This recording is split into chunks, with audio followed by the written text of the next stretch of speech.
On to Frege. By the way, please do not say Frege. He is not French. He is German. Gottlob Frege.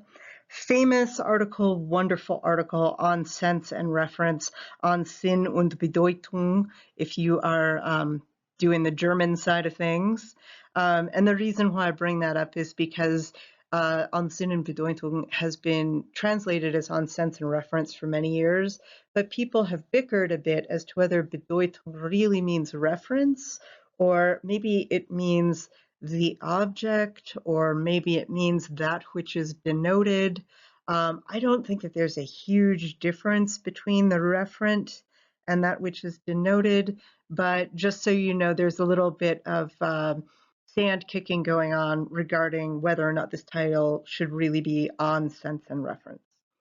So Frege brings up this problem that Mill has sort of recognized and rattled us about a little bit, whereas you can have a sentence like A equals A, or like Sarah is Sarah, and that's analytic. It is boring as snot. There is nothing going on, right? It is simply an identity claim, and yet you can have sentences like A equals B and A equals C. And these are sentences that are built from our observations out in the world.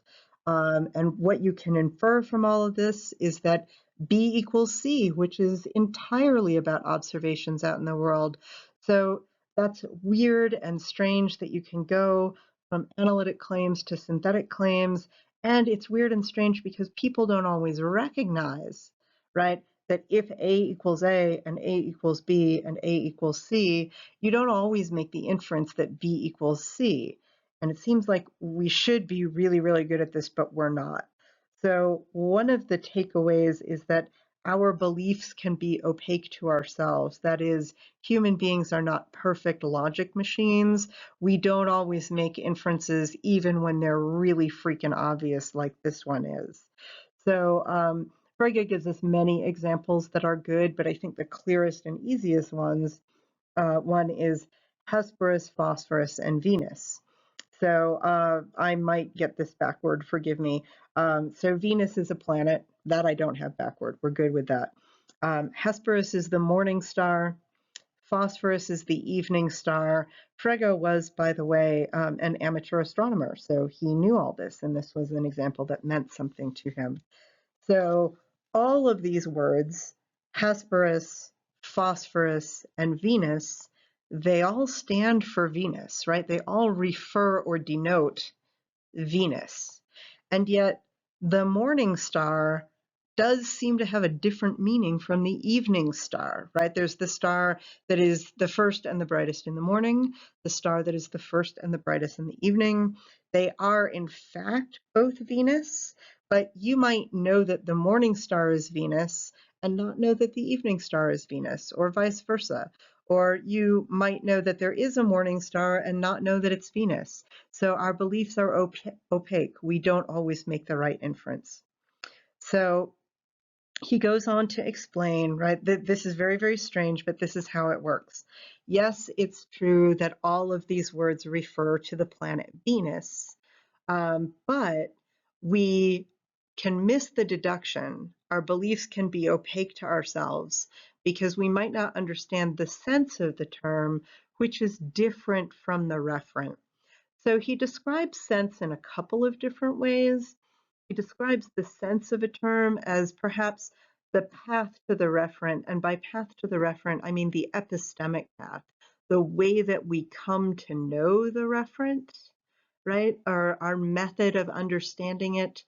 This tends to turn into the associations that we have with it, right? So the morning star is the bright star that I see in the morning. That's an association. That's a way that I come to know the word. And then someone might point to that bright star and say, hey, guess what? That's Venus. And then I'll go, oh, wow, the morning star is Venus. Okay, cool.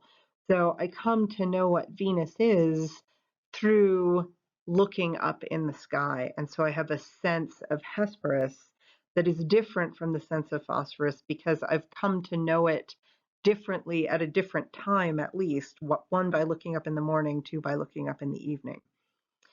So once we've got this sense versus reference distinction down, Frege suggests that sense is something that is shared by everyone. So even though it's subjective, right, even though it's our method for knowing the object, or it's our way of understanding it, and it's our associations that we have with the object, it's something that's shared by everyone. So it's not personal. It's not subjective. It's something that is in the minds of all people that we all agree on. And that's a little spooky and a little weird. And if you're a little uncomfortable with that, pretty much everyone in the universe is a little bit uncomfortable with this distinction. Because on the one hand, you want to say, yeah, we all do share, or at least partially share, ideas.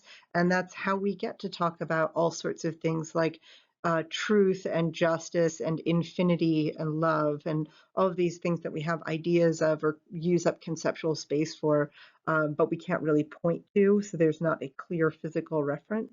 So it's something that's shared.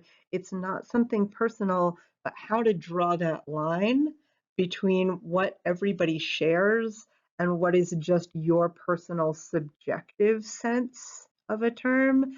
That's not a line that anyone has done a fantastic job of drawing very clearly. Frege goes on to get weirder. He says that ultimately the referent of all true claims, so any claim that is true, so A equals A, 1 plus 1 is 2, the cat is on the mat, Mooney is in the living room, right? Any sort of true claim is ultimately just the true.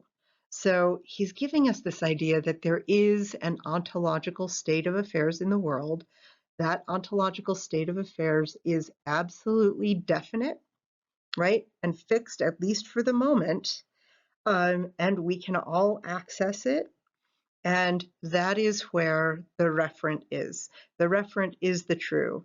So the truth value of a sentence is its referent.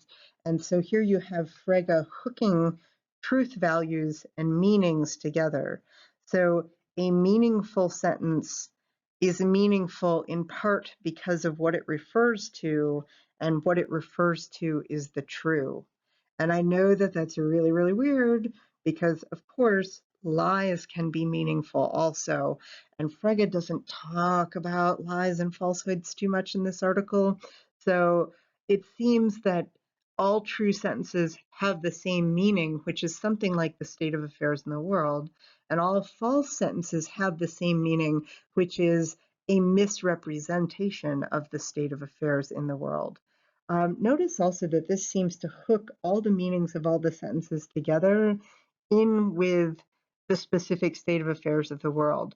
So all sentences are true. So Mooney is on the rug is true because A equals A and 1 plus 1 is 2, because those are all of a piece, the state of affairs of the world, and all of the states of affairs are interconnected. This is weird. This is something that we can talk about.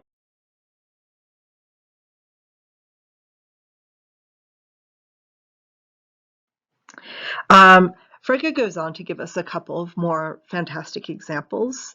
So once again, we can get very disturbed by claims like Kepler is Kepler, and Kepler discovered the elliptical motions of planets, right? Or Kepler died in misery, and then the man who discovered the elliptical motion of the planets died in misery, and whatever. And so if you pull out these sentences, he says, look how complicated this is, right? If Kepler discovered the elliptical motion of the planets, and if Kepler died in misery, then the man who discovered the elliptical motion of the planets died in misery. That's a compound and complex inference, even though it's actually pretty simple if you've had logic, right? So Frege gets us all disturbed because this is a pretty simple claim, and yet, wow, there are these nested meanings that we have to pull out. So he says, look, one of the things that you have to notice in a meaningful sentence that's true, like Kepler discovered the elliptical motion of the planets, is that sentence really means Kepler discovered the elliptical motion of the planets, or Kepler did not exist. And so if that other side of the or statement, Kepler did not exist, if that is true, that makes the first part of the sentence false. And so since truth and meaning are connected together in this case, right, every sentence that is true has as part of its addendum, this sort of like, or X didn't exist. So either Mooney is lying in the middle of the living room or he doesn't exist. So Frege begins this advocacy for a perfect language because he recognizes that even this very, very simple set of inferences, this simple syllogism, is incredibly ambiguous. Russell is going to pick this up a little bit later on with another very famous example. The present King of France is bald is a false sentence. Why is it a false sentence? It's a false sentence because there is no present King of France, but it could be a false sentence if there was a present King of France and if he had hair. Right? So there are two ways for a sentence to be false. That means that several conditions have to be in place in order for a sentence to be true. And that seems to suggest that the truth makers of that sentence are very complicated, and we don't want them to be complicated because this is why we get confused about what sentences mean. So Frege says what we need to do is get ourselves a perfect language. This is why the introduction to the book has symbolic logic in the opening and treats language as if it is a logical system, because if only we could get clear about all of our ideas, we would be all freaking set. So advocacy for a perfect language, very important here in the background. Basic conclusion of Frege's on sense and reference. A equals A and A equals B have different cognitive values or different senses, but they have the same referent. So this is how we can get tripped up and not understand inferences from A equals A to A equals B to B equals C. So there's that. Searle, I'm going to hit really here. Searle, another famous example, Tully equals Tully, both is and is not the same sentence as Tully equals Kikaro. Fregean sentences are re-understood as detailed descriptions in individual minds.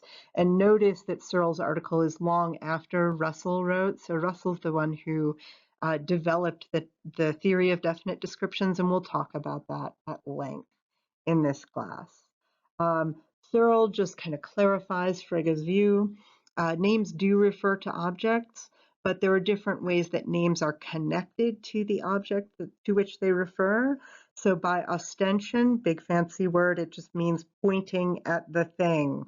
But ostensive definitions are important because we use them to learn language and we talk about them a lot, right? And we use them, right? Where's Carl? Oh, I point and everybody looks and then you find Carl. So ostension is important.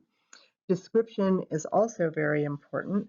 I am running out of time. I might have to start with Searle. So here's the end of part 3. I'm going to scroll through and end.